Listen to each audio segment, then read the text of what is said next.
If I were to ask you what family is the richest family to ever exist, you might take an educated guess and answer with a family such as the Rockefellers, or perhaps the royal family of England. Or maybe you've developed a sort of pop culture tunnel vision and you guess the Kardashians. Well, besides the third, these guesses wouldn't be the worst of guesses, but they would in fact be wrong. And although a quick Google search would tell you the Waltons, the founders of Walmart, are the richest family today, they are not the topic of this video, as you might have surmised from the thumbnail. You see, the family that I'll be discussing today, and the family that I believe to be the answer of that question, is so peculiar and veiled in so much secrecy that the truth is, no one truly knows how rich they really are. This family is the Rothschilds. You might have heard of them. In fact, you might have even gotten an uneasy feeling when you heard the name mentioned. The Rothschilds are a family of such significance that they have been tied to a number of conspiracy theories that have massive implications. Before I get into the wealth of this family, I'll try my best to explain the deep and dark conspiracies that surround the Rothschilds. Any conspiracy theory out there that presumes the governments of the world are controlled by a small group of individuals pretty much all point to the Rothschilds. These conspiracies warn that this one powerful family is behind the curtain, puppeteering massive changes in the culture of humanity. These changes include war, financial crisis, racial oppression, and much more. Some are even bold enough to claim that the powers that be control the weather itself. The most common conspiracy theory along this vein is the belief in the Illuminati. And if you've ever been down the rabbit hole on the internet learning about the Illuminati, it did not take you long to find out about the Rothschilds. Now, you're free to believe whatever you want to believe. But just know, as you watch this video, there is a significant amount of people that believe that the Rothschilds control the course of modern humanity. But that's enough for the conspiracy side of things. I become unsettled when things get spooky. So, let's talk about all of the money they have. The most significant hint at the tremendous wealth and one of the biggest red flags for the conspiracy theorists is the family's connection with the world banks. The idea is that the family can be tied to almost all of the world banks, and they are attempting to control every last one of them. Nathan Rothschild, one of the more historically documented members of the family, is claimed to have said, "I care not what puppet is placed upon the throne of England to rule the empire on which the sun never sets. The man who controls Britain's money supply controls the British Empire, and I control the British money supply." Let me know in the comments what you think of that statement, and if it scares you as much as it does me. The historical origins of the Rothschilds date back to the 1760s, when Mayer Amschel Rothschild created his banking business. And banking has been the cornerstone of the family ever since. Mayer Amschel gained quite a fortune and managed to bequeath his wealth to his 5 sons. The sons then systematically established themselves in London, Paris, Frankfurt, Vienna, and Naples. By the 19th century, these heirs had garnered the largest private fortune in the world and in all of modern history. During this time, many of the Rothschilds became royalty and soon began to diversify their assets rapidly. Today, just a handful of the diverse range of interests that the Rothschilds cover are financial services, real estate, mining, energy, mixed farming, winemaking, and non-profits. But before they established themselves as an elusive family of massive wealth that seems to have a finger in every bowl of soup worth more than a couple of pennies, they accomplished many other things. Like I mentioned earlier, there is so much mystery concerning this family that it's hard to decipher what is history and what is no more than conspiracy. I'll do my best to convey what items in the video are far-fetched and which tales seem to be backed by historians. It's generally believed by historians that the family played a massive role in the Napoleon-famed defeat at Waterloo in the early 1800s. During the time of the Napoleon Wars, the Rothschilds were already incredibly wealthy.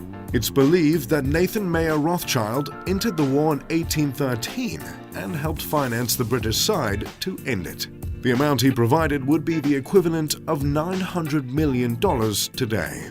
This funding came in the form of precious metal shipments to the armies spread across Europe. Rothschild may have even known about Napoleon's defeat before the officials knew, with his reliable system of couriers. Prior to his involvement in this particular war, Nathan bought up government bonds. Years later, he sold them for a 40% profit. The exact profit he made is not clear, but if he considered it worth providing $900 million to aid the British side, it's safe to say it's a lot of money. One of the many ways the massive wealth of the Rothschilds has been diversified is through exotic animals. Lord Walters was one of the Rothschilds. He always loved animals. So naturally, he took his inheritance and turned it into the biggest zoology collection by a private individual of all time. Lord Walter was famous for driving a caravan led by 4 zebras. This was not only one of the biggest flexes in history, but it was a way to prove that under the right care, wild animals could be docile. Another venture the family is a part of is mining. The family is believed to back the Australian mining company, Rio Tinto. This company, worth billions, is one of the leading world manufacturers in iron ore, copper, uranium, coal, and diamonds. Along with helping with the defeat of Napoleon, the Rothschilds have also been tied to the independence of Brazil. Portugal, at the time, wanted 2 million sterling before they could agree to grant Brazil their independence. Brazil, under the oppression of Portugal, had no means to pay this money. So, the Rothschilds stepped in and paid the entire sum to the Portuguese government. Brazil then had to pay their debt to the family over time, with interest. One of the most dramatic ways in which the Rothschilds have displayed their influence on the world is by setting the price of gold itself.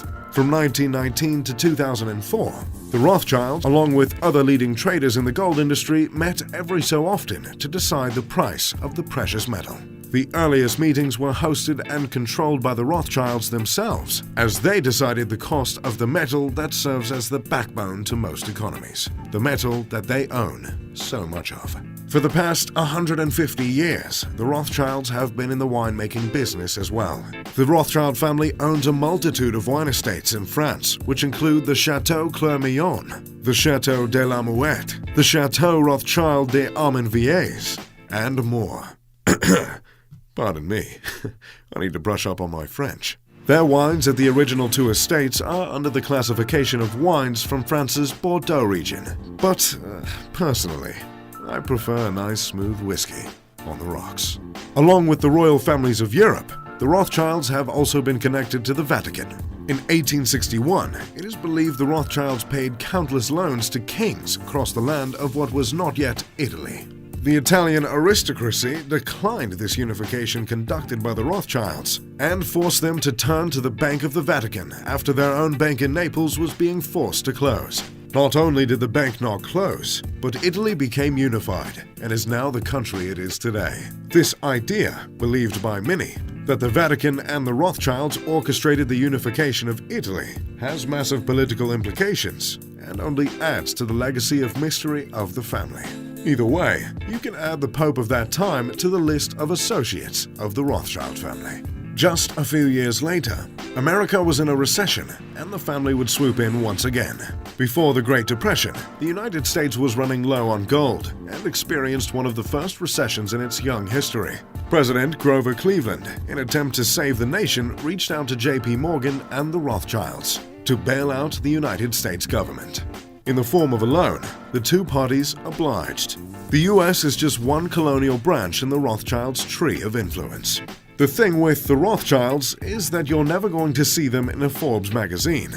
They've done such a fantastic job of not only concealing their wealth by diversifying it in a multitude of outlets and through generations of heirs and successors, but it's because of this fact that many people believe the Rothschilds to be the wealthiest family to ever exist. Some estimates conclude that the total wealth of this family surpasses $1 trillion US.